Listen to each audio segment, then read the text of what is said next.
Bonjour, aujourd'hui nous allons comparer la représentation des enfers grecs de celle de l'Ombre-Terre, royaume des morts du jeu vidéo World of Warcraft.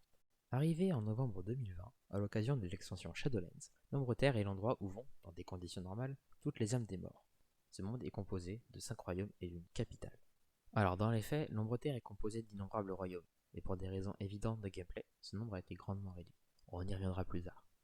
Le premier de ces 5 royaumes est le Bastion, endroit où vont toutes les âmes valeureuses et dévouées à une cause noble et juste. Cette cause n'a pas nécessairement besoin d'être épique, le simple fait d'être dévoué à son village ou à sa famille vous suffit pour vous réserver une place au Bastion. En second vient Maldraxxus, destination des grands guerriers, champ de bataille éternel partagé entre les 5 maisons irréniens. Suite à cela, nous trouvons Sylvarden, lieu où se retrouvent toutes personnes liées à la nature ou aux éléments, comme les druides et les chamans, ainsi que les diverses divinités locales et mineures atterrissant dans ce royaume après leur mort. Ces divinités sont un peu l'équivalent des nymphes chez les Grecs ou des esprits chez certaines civilisations celtes.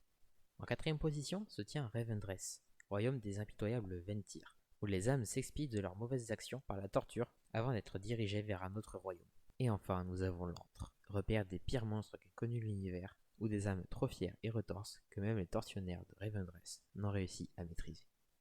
Et il y a aussi Oribos, endroit où chaque âme est censée recevoir son jugement à son arrivée dans l'Ombre-Terre, afin de savoir dans quel royaume elle sera envoyée. Alors c'est cet endroit qui est considéré comme la capitale de l'Ombre-Terre.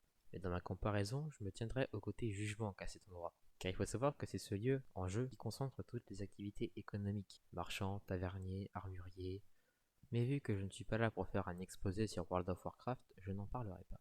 Nous pouvons rapidement trouver des ressemblances entre l'Ombre-Terre et les enfers grecs, comme par exemple le Bastion pouvant être comparé aux Champs-Élysées, lieu de rassemblement des nobles et héroïques âmes. Un rapprochement entre le Tartare chez les Grecs et l'Antre est difficilement évitable. Dans les deux cas, ces endroits sont les plus profondément situés, ainsi que les lieux où les esprits y séjournant subissent mille et une tortures. Mais un autre lieu, au sein de l'Antre, pourrait être inspiré du Styx. Il s'agit de la rivière des âmes. Ce flux continu de mort plonge dans la folie quiconque est assez téméraire pour pénétrer, défunt comme vivant. Il y a aussi Maldraxxus, qui n'est pas en Est, car basé sur le champ des guerriers.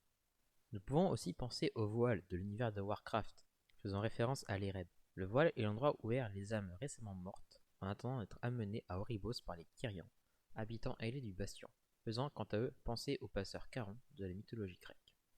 Comme on vient de le voir, les lieux ne sont pas les seuls ayant des points communs avec la pensée des Grecs. Certains personnages aussi ont été inspirés de ces mythes.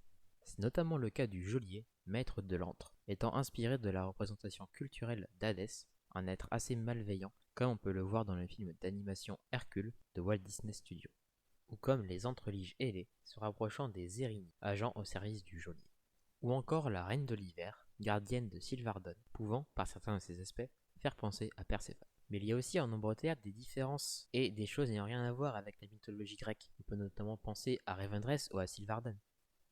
Nous pouvons aussi souligner le fait que chacun des 5 royaumes ait sa propre population et ses coutumes. Et mis à part la culture des habitants du Bastion, directement inspirée du mode de vie grec, que ce soit dans leur nom, leur façon de s'habiller ou d'agir, les autres n'ont rien à voir avec eux. Alors voilà, la vidéo touche à sa fin. Je tiens d'avance à m'excuser des inexactitudes ou des erreurs que j'ai pu dire à propos des Grecs ou de l'Ombre-Terre. Mes connaissances dans ces sujets sont plus ou moins limitées et je ne suis pas rentré dans les détails car je n'étais pas là pour le faire. Mes sources pour l'écriture de cette vidéo ont été la page Wikipédia des enfers grecs et le jeu vidéo World of Warcraft lui-même. C'est aussi dans ce dernier que j'ai pris les images illustrant mes propos tout au long de cette vidéo. Donc merci beaucoup d'avoir regardé et j'espère que cela vous aura plu.